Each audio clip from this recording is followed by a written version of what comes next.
Shota Rustaveli ko'chasi. Ko'rishingiz mumkin. Avtobus polosasi o'rtaga qilingan. Yo'l ichidan faqat mashinalar harakatlanish uchun yo'l qilib qo'yilgan. Avtobusda faqat o'rtada harakatlanadi, mazza bilan. Bitta minusi bor-da, juda ham svetofor ko'p-da. Ishxonamga borgunimcha menimcha 10 tadan shu svetofor bo'lsa kerak. Agar bitta qizilga tushib qolsangiz bormi? Hammasida tushasiz qizilga.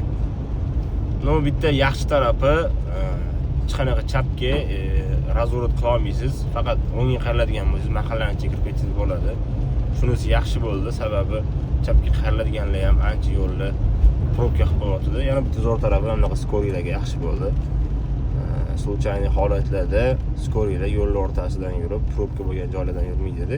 Yo'l o'rtasida avtobus polosasidan yurib mazza qilib yetib olishadi. Endi mazza qilib emas, tezkor yetib olishadi.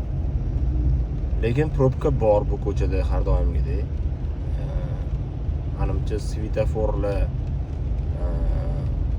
ko'p sekund yonyapti yoki yo'lning chetida qanaqadir ta'mirlash ishlari bo'ldi. Shuning hisobiga ozgina probka bo'ladi har kuni.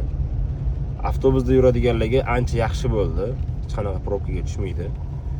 Mazza qilib manziliga yetib olishadi. Ya'ni ko'chada yurgan mashinalardan ancha tez yetib olishadi avtobusda yurganlar.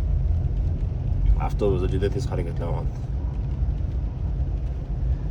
Probka lekin ancha muncha probka. Nima deysizlar Shota Rustaveli ko'chasi haqida? O'zingizlarning fikringizni aytib ketinglar.